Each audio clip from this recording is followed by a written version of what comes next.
Hello everyone, welcome to this channel. इस channel में मैं डिस्कस करती हूँ faculty recruitment related notification from different colleges, universities and schools as well as PhD admission notification.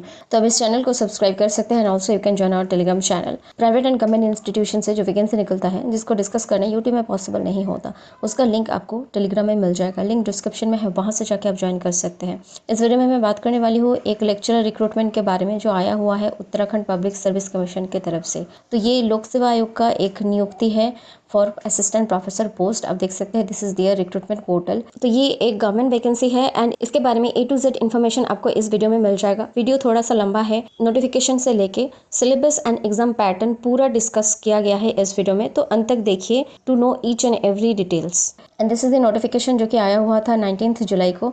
विज्ञप्ति में लिखा गया है कि लोक सेवा आयोग द्वारा जो तकनीकी शिक्षा विभाग के अंतर्गत प्रवक्ता राजकीय पॉलिटेक्निक संस्थानों के विषयवार रिक्त 525 पद एवं लोक निर्माण विभाग के अंतर्गत सहायक शोध अधिकारी के रिक्त 1 पोस्ट है एंड शोध भर्ती के माध्यम से चयन हेतु विज्ञापन जो कि जारी हुआ है 23 जुलाई को। डिटेल एडवर्टीजमेंट आया हुआ है, वेबसाइट में है अवेलेबल। चलिए देख लेते हैं उसको। सो this is the detailed advertisement 23 जुलाई को आया हुआ है फॉर प्रवक्ता यानी कि लेक्चरर राजकीय पॉलिटेक्निक एवं सहायक शोध अधिकारी लोक निर्माण विभाग। एंड इसके बाद आप देख सकते हैं ऑनलाइन आवेदन पत्र की अंतिम तिथि जो है 12 अगस्त रखा गया है। इसका एप्लीकेशन ऑलरेडी स्टार्ट हो चुका है। आवेदन शुल्क net banking, debit card, credit card, UPI किसी भी माध्यम से जमा कर सकते हैं। वो भी 12 अगस्त तक ही रखा गया है डेट। अगर कुछ संशोधन करना है, कोई गलती हो गया, एरर करेक्शन वगैरह करने का जो टाइम है 18 से लेके 27 अगस्त तक रखा गया है। नीचे देख लेते हैं अति महत्वपूर्ण निर्देश। तो पहले आपको अच्छे से पढ़ना है इस नोटिफिकेशन को, देन अप्लाई करना है। अगर आप कोई कास्ट एंड कैटेगरी से बिलोंग करते हैं तो आपको उस दस्तावेज को अपलोड करना जरूरी रहेगा। अंतिम तिथि तक आप रुके मत, उससे पहले फॉर्म फिल कर देना क्योंकि सर्वर में बहुत प्रॉब्लम आता है। लास्ट में सब कोई एप्लीकेशन करने की कोशिश करते हैं। बाकी कोई अगर फर्जी प्रमाण पत्र वगैरह जुगाड़ करके अपलोड करते हैं तो 5 इयर्स तक आपको सस्पेंड यानी कि डिबार कर दिया जाएगा। तो एडिट करने के लिए ये आप रूल्स देख सकते हैं कि एक बार आप बस एडिट कर पाएंगे। लिंक खोला जाएगा जब, तो वहाँ आप अपना नाम, जन्मतिथि, श्रेणी, उपश्रेणी, लिंक आदि इत्यादि संशोधन कर सकते हैं, लेकिन कोशिश ये करिएगा कि कोई भी गलती ना हो। बाकी आपका जो लिखित परीक्षा होगा, रिटन टेस्ट और इंटरव्यू वगैरह होगा, उसका जो सूचना है आपको ईमेल या फिर SMS के थ्रू नंबर पे दिया जाएगा। तो इसीलिए अपना जो valid email ID and number है उसी से आपको फॉर्म फिल करना है और आवेदन पत्रों को आपको संभाल के रखना है क्योंकि वो बाद में काम आ सकता है। ऐसे ही कुछ यहाँ दिया गया है, आप यहाँ से पढ़ सकते हैं। यहाँ से दिया गया है रिक्तियों का विवरण यानी कि कितना क्या पोस्ट है, कौन से सब्जेक्ट में, यहाँ से आप चेक कर पाएंगे।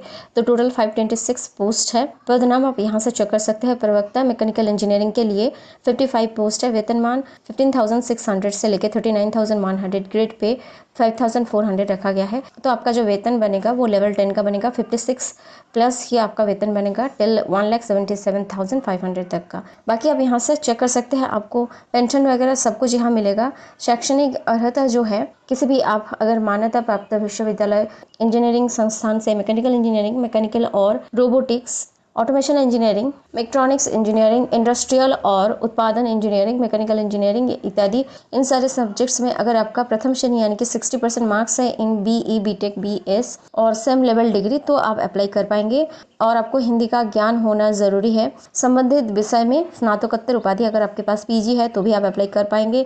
गेट आप क्वालिफाइड है तो ये भी ज़रूरी है। 1 वर्ष का अगर अयोगिक अथवा शैक्षिक अनुभव है तो भी आप अप्लाई कर पाएंगे। और एक्सपीरियंस में भी सरकारी जो सहायता प्राप्त शैक्षणिक संस्थानों का अनुभव यानी कि एक्सपीरियंस है वही स्वीकार किया जाएगा।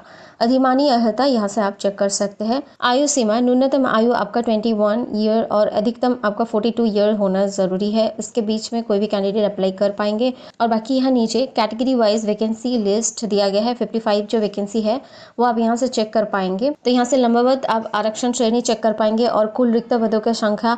उत्तराखंड महिला और स्वतंत्रता संग्राम सेनानी के लिए आरक्षित, भूतपूर्व सैनिक, दिव्यांगजन, उत्तराखंड के अनाथ बच्चे, कुल खिलाड़ी, सब कुछ यहाँ मेंशन किया गया है। You can check out from here. तो अनारक्षित, अनुसूचित जाति, अनुसूचित जनजाति, अन्य पिछड़ा वर्ग, आर्थिक रूप से कमजोर वर्ग। तो टोटल जो पोस्ट है 55 है। तो यहाँ से आप चेक कर लेना एक बार वीडियो को पॉज करके। नेक्स्ट देख सकते हैं प्रवक्ता इलेक्ट्रिकल इंजीनियरिंग, तो पदों का संख्या है 57। वेतनमान सेम है। बाकी शैक्षणिक अर्हता वो भी सेम है। तो इलेक्ट्रॉनिक्स के संबंधित जितने सारे सब्जेक्ट्स है, अगर उनमें आपका BE BTech BS अगर हो रखा है तो आप अप्लाई कर पाएंगे। हिंदी का ज्ञान होना ज़रूरी है और इसके साथ साथ सबके लिए एक कॉमन चीज़ है जो कि स्नातकोत्तर आपके पास होना ज़रूरी है। गेट भी क्वालिफाई होना चाहिए और 1 वर्ष का आपका अनुभव रहना ज़रूरी है। बाकी का डिटेल्स सबके लिए सेम ही है। तो यहाँ पदों की जो संख्या है वो दिया गया है। अनारक्षित के लिए टोटल 34 सीट्स है, अनुसूचित जाति 8 है, अनुसूचित जनजाति 3 पोस्ट है, अन्य पिछड़ा वर्ग 6 पोस्ट है, आर्थिक रूप से कमजोर वर्ग 6 पोस्ट है। टोटल 56 वैकेंसीज है।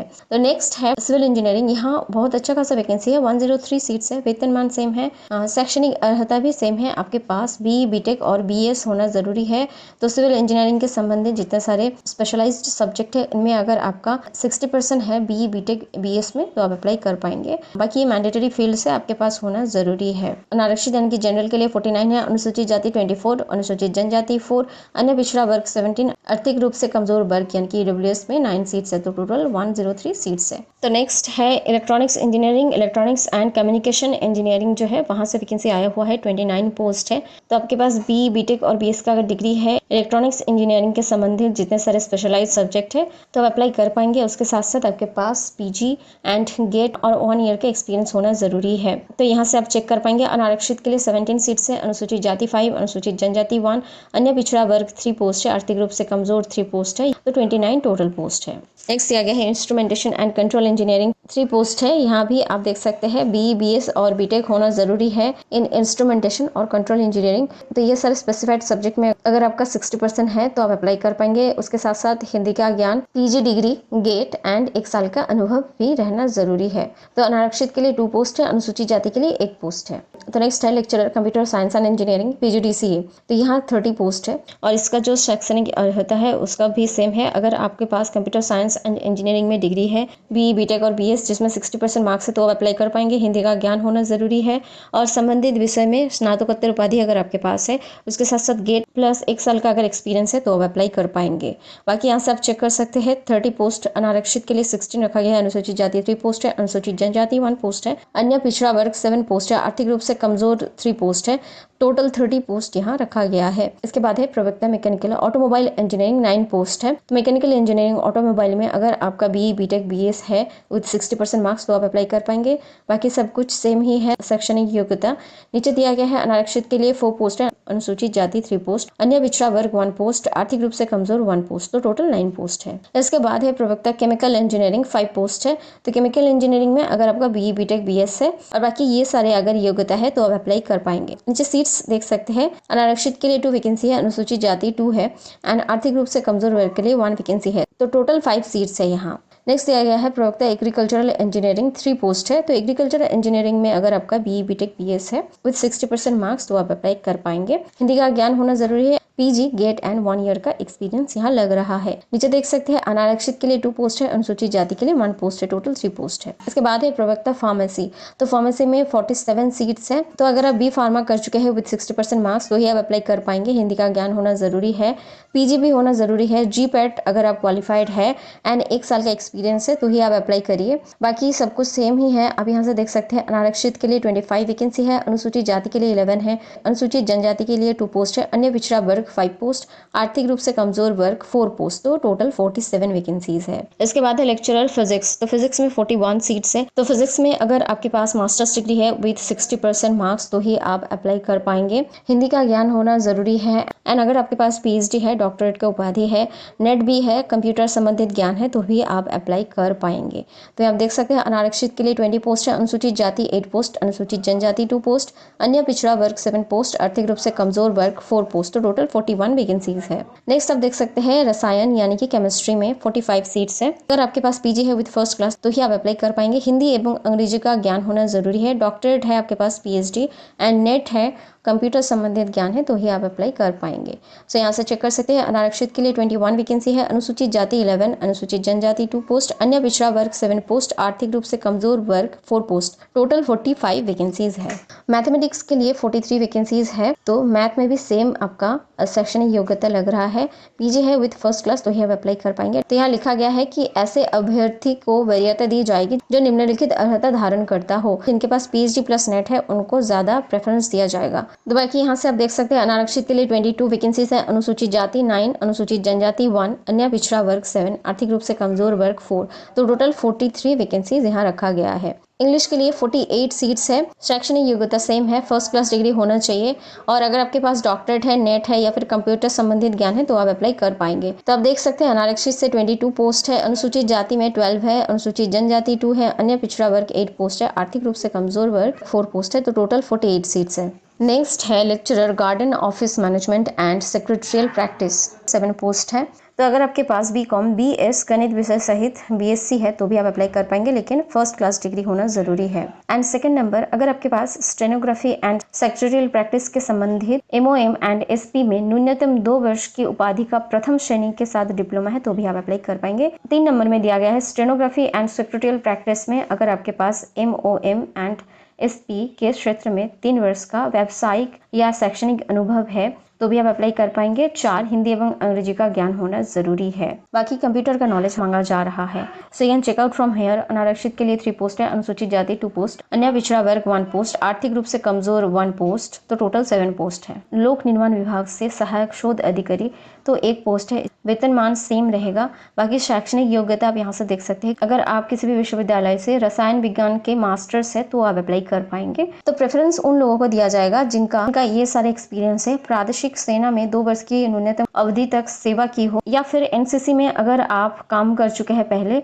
रसायन विज्ञान में पीएचडी प्राप्त कर ली हो तो इनको ज्यादा प्रेफरेंस दिया जाएगा। सीट्स देख सकते हैं अनारक्षित में 1 ही है। तो ये था वैकेंसी डिटेल्स। इसके बाद दिया गया है कि अधिकतम आयु में जो छूट मिलेगा उसका डिटेल्स, तो किन किन को छूट मिल सकता है। तो उत्तराखंड की अनुसूचित जाति जनजाति, उत्तराखंड के अन्य पिछड़ा वर्ग हेतु जो लोग हैं उनको 5 वर्ष तक का छूट दी जाएगी। उत्तराखंड के स्वतंत्रता संग्राम सेनानी को भी 5 वर्ष तक का छूट दिया जाएगा। बाकी अब यहाँ से चेक कर सकते हैं आरक्षण वगैरह का जो डिटेल्स है यहाँ दिया गया है। तो नेशनलिटी जो भारत के नागरिक है वही अप्लाई कर पाएंगे, या फिर तिब्बती जो शरणार्थी है जो भारत में अभी रह रहे हैं वो भी अप्लाई कर पाएंगे। वैवाहिक परिस्थिति, अगर आप 1 से अधिक शादी कर लेते हैं, आपके स्पाउस जिंदा है तब भी तो आप अप्लाई नहीं कर पाएंगे। और करेक्शन के लिए भी यहाँ डिटेल्स दिया गया है। एप्लीकेशन फीस आप देख सकते हैं अनारक्षित के लिए 150 rupees and processing fees with tax 22.30 rupees. तो टोटल अनारक्षित के लिए 172 रुपीज। उत्तराखंड अन्य पिछड़ा वर्ग के लिए भी 172 रुपीज रखा गया है। उत्तराखंड अनुसूचित जाति एंड जनजाति के लिए 60 + 22.30 यानी कि 82 रुपीज। आर्थिक रूप से कमजोर वर्ग के लिए 150 रुपीज + 22 यानी कि 172 रुपीज। उत्तराखंड दिव्यांगजन के लिए कोई भी शुल्क नहीं रखा गया है, बस प्रोसेसिंग फीस आपके लिए लगेगा। एंड उत्तराखंड के जो अनाथ बच्चे हैं उनके लिए भी कोई शुल्क नहीं है। स्वतंत्रता संग्रामी सेनानी और महिला एंड पूर्व सैनिक और कुशल खिलाड़ी के लिए अनारक्षित श्रेणी या अनुसूचित जाति या अनुसूचित जनजाति या अन्य पिछड़ा वर्ग या उत्तराखंड आर्थिक रूप से कमजोर वर्ग, उन्हें उसी वर्ग और श्रेणी हेतु निर्धारित शुल्क जमा करना होगा। जिसका भी जो कैटेगरी रहेगा उनको उसी हिसाब से जमा करना पड़ेगा। सिलेक्शन प्रोसीडियर संबंधित यह पूरा जानकारी दिया गया है, परंतु अगर आप स्क्रूटनी कराना चाहते हैं एग्जाम के बाद तो भी आप करा पाएंगे, यहाँ आप देख सकते हैं। और एडमिट कार्ड आपको वेबसाइट में मिल जाएगा। जो कैंडिडेट केंद्र और राज्य सरकार की कोई भी प्रतिष्ठान में कार्यरत है उनके लिए एनओसी प्रोवाइड करना जरूरी रहेगा। तो एग्जाम सेंटर्स यहाँ मेंशन किया गया है, आप देख सकते हैं। ये जो शहर है यहाँ एग्जाम्स लिया जाएगा। तो गलत उत्तर के लिए दंड यानी कि नेगेटिव मार्किंग यहाँ रखा गया है। अगर कोई भी क्वेश्चन गलत होता है तो 1/4 नंबर कट जाएगा, यानी कि 4 क्वेश्चन गलत होता है तो 1 नंबर कटेगा। और अगर आप 1 से अधिक उत्तर दे देते हैं तो वहाँ भी 1/4 अंक काट लिया जाएगा। तो एक ही आंसर करिएगा। आंसर की आपका पब्लिश करने के 7 दिन के अंदर अंदर आपको चैलेंज करना रहता है, उसके लिए 50 रुपीज का शुल्क आपको देना पड़ेगा। तो बाकी यहाँ एग्जाम सेंटर से रिलेटेड कुछ डिटेल्स दिया गया है कि कैसे आपको एग्जाम सेंटर्स में बिहेव करना है, यहाँ से आप चेक कर सकते हैं। साक्षात्कार परीक्षा हेतु निर्देश, तो लिखित यानी कि मुख्य परीक्षा में सफल अभ्यर्थियों को साक्षात्कार में आमंत्रित किया जाएगा। वहाँ जो अधिकारियाँ रहेंगे उनके समक्ष आपको अपना इंटरव्यू देना है। इसके बाद रिटन एग्जाम का डिटेल्स दिया गया है कि कैसे आपका एग्जाम होना है। तो एग्जाम पैटर्न यहाँ मेंशन किया गया है। प्रथम प्रश्न पत्र में सामान्य हिंदी रहेगा, प्रश्नों की संख्या रहेगा 100, एक करके मार्क्स रहेगा एंड 2 घंटा आपको दिया जाएगा। द्वितीय जो प्रश्न पत्र है सामान्य अंग्रेजी रहेगा। तो ये सारे जो सब्जेक्ट्स है प्रवक्ता, भौतिकी, रसायन, गणित एवं garden officer management and secretarial practice हेतु इन लोगों को एग्जाम देना पड़ेगा 100 मार्क्स का। तो 1 अंक रहेगा 2 घंटे के लिए। तृतीय जो प्रश्न पत्र रहेगा वो आवेदित विषय यानी कि आपका जो सब्जेक्ट है उसके ऊपर होगा एंड 2 मार्क्स का रहेगा। एक क्वेश्चन 3 घंटा दिया जाएगा। नोट में दिया गया है प्रवक्ता, भौतिकी, रसायन, गणित एवं garden officer management and secretarial practice के लिए द्वितीय प्रश्न पत्र यानी कि सामान्य अंग्रेजी की परीक्षा भी ली जाएगी। तो ये एक्स्ट्रा बस इन्हीं सब्जेक्ट के कैंडिडेट्स को देना पड़ेगा। एंड शोध अधिकारी के लिए जो एक पोस्ट निकला हुआ है उनका भी वही पाठ्यक्रम रहेगा जो रसायन पद के लिए विषयगत पाठ्यक्रम निर्धारित है। साक्षात्कार में 50 मार्क्स रखा गया है। तो यहाँ से आप पूरा सिलेबस चेक कर सकते हैं, डिटेल में दिया गया है। सामान्य हिंदी का ये सिलेबस है, यू कैन सी। इसके बाद है जनरल इंग्लिश, जहाँ 100 क्वेश्चंस रहेगा। एंड नेक्स्ट दिया गया है subject specific syllabus, so you can check out for mechanical engineering, ये दिया गया है। एंड इसके बाद है इलेक्ट्रिकल इंजीनियरिंग। तो ऐसा करके हर एक सब्जेक्ट के लिए अलग अलग से यहाँ मेंशन किया गया है, you can see. Civil engineering, electronics engineering and electronics and communication engineering. तो आप अपना सब्जेक्ट के लिए एक बार चेक कर लेना, बिकॉज 100 से ऊपर ये PDF है। तो basic knowledge of computer operation practical examination ability test, तो ये क्वालिफाइंग इन नेचर है, इसका भी यहाँ सिलेबस दिया गया है। सभी डिपार्टमेंट के लिए ये एग्जाम नहीं है, बस आप यहाँ से चेक कर सकते हैं। भौतिकी, रसायन, गणित, अंग्रेजी भाषा एवं garden officer management and secretarial practice, इन्हीं पदों के लिए ये एग्जाम लिया जाएगा ओनली एंड ओनली। इसके बाद है कि क्वालिफाइंग मार्क्स कितना मिलेगा, तो आप क्वालिफाई कर जाएंगे। सो यू कैन सी, तो ये मुख्य और लिखित परीक्षा में अगर 40% आपका है, आप जनरल कैंडिडेट हैं एंड उत्तराखंड महिला, उत्तराखंड कुशल खिलाड़ी एवं अनाथ उप श्रेणी से है, तो आपके लिए 40% लाना जरूरी रहेगा। अंतिम चयन परिणाम जो तैयार किया जाना है, रिटन प्लस इंटरव्यू, तो आपका 45% मार्क्स वहाँ होना चाहिए, तभी आप क्वालिफाई कर पाएंगे। अन्य पिछड़ा वर्ग श्रेणी, उत्तराखंड महिला, उत्तराखंड कुशल खिलाड़ी एवं उत्तराखंड अनाथ उप श्रेणी 35%, इंटरव्यू मिला के 40%। एंड आर्थिक रूप से जो कमजोर श्रेणी है उसके लिए भी 35%, इंटरव्यू मिला के 40%। अनुसूचित जाति श्रेणी, अनुसूचित जनजाति 30% एंड इंटरव्यू मिला के 35%। स्वतंत्रता संग्राम सेनानी के लिए 30% प्लस 5% 35%। एंड पूर्व सैनिक के लिए भी 35%, दिव्यांगजन के लिए 30% लाना जरूरी है। तो ये क्वालिफाइंग मार्क्स के प्रतिशत है for all the categories of candidates. तो ये सेंटर्स का नाम एंड नगर कोड यहाँ दिया गया है। तो नीचे ये सर्टिफिकेट्स वगैरह अटैच्ड है, जो भी उत्तराखंड से है उनको जरूरत होगा वो यहाँ से चेक कर सकते हैं। तो चलिए देख लेते हैं कि अप्लाई कैसे करना है। So this is the application portal, as you can see. यहाँ सारा डिटेल्स मेंशन किया गया है, opening date and closing date भी। एप्लीकेशन एक्टिव रहेगा टिल 18 डेज तक। तो यहाँ आप चेक कर सकते हैं कि कैसे आपको फॉर्म फिल करना है, सारा डिटेल्स यहाँ दिया गया है। अप्लाई नाउ में क्लिक करके आप अप्लाई कर पाएंगे। आई होप इतना क्लियर है। और अप्लाई करने के बाद एप्लीकेशन फॉर्म आप जरूर डाउनलोड करके रख लीजिएगा, इन फ्यूचर वो काम आ सकता है। I hope everything is clear to you. कोई डाउट्स है फिर क्वेरी है, you can definitely ask in the comment section. And video helpful लगा होगा तो you can share it with your friends, those who are searching for this type of job notifications. Thanks for watching the video and stay tuned for more such content on faculty recruitment notification and PhD admission related content.